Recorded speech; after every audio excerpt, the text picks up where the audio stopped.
Take a moment and imagine with me. You're curled up on the couch, popcorn in hand. The room's dark.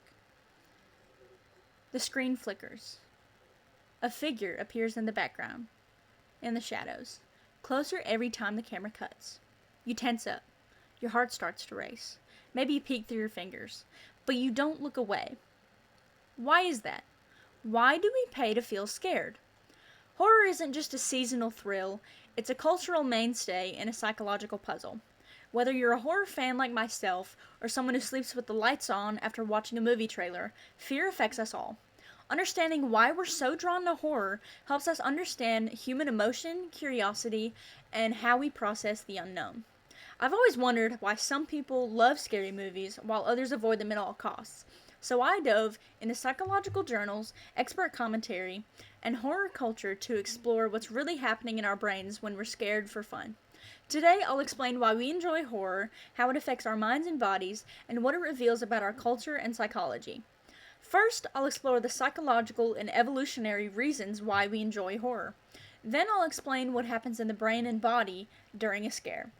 Finally, I'll explore how horror reflects deeper truths about society and human behavior.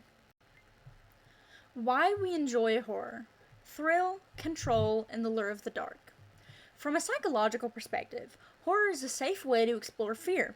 The excitation transfer theory suggests that arousal from fear spills over into positive feelings, like excitement or even laughter after a scare. Think of how a haunted house leaves you both terrified and exhilarated. That emotional roller coaster is part of the appeal. Horror lets us experience danger with control. We can shut the movie off, close our eyes, or remind ourselves that it's just a story. Psychologists suggest this gives us a feeling of mastery over fear. We're practicing how to respond to threats, but without any real risk.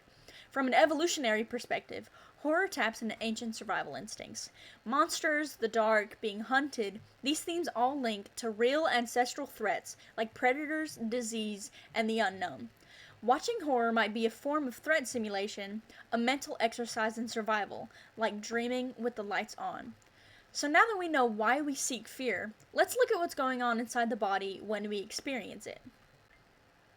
Scary stimuli trigger the amygdala, which processes emotions like fear.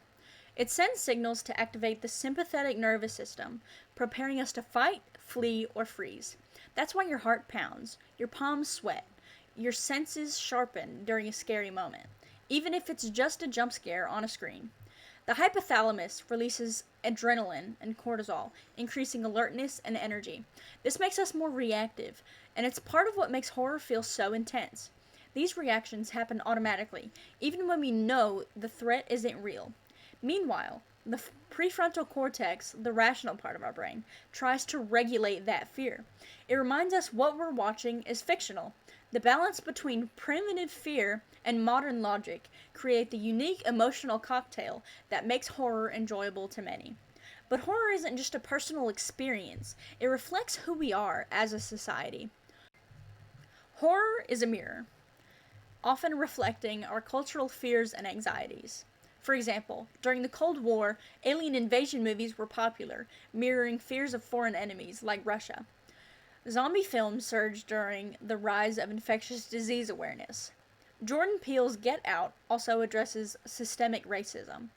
The 2018 film Hereditary explores grief and generational trauma.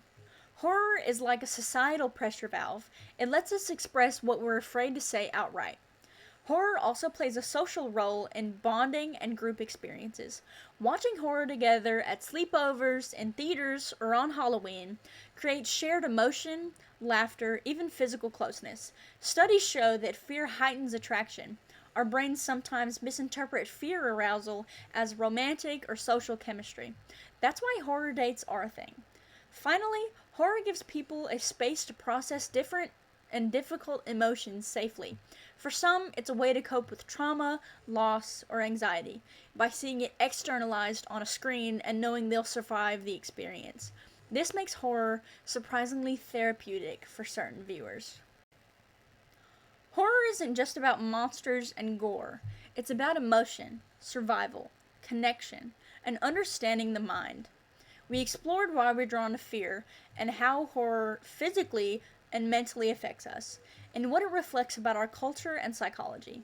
So, next time you scream in a theater or flinch at a creepy noise, remember fear isn't just something to avoid, it's something we explore, crave, and maybe even need. And horror gives us the safest way to feel alive by feeling afraid.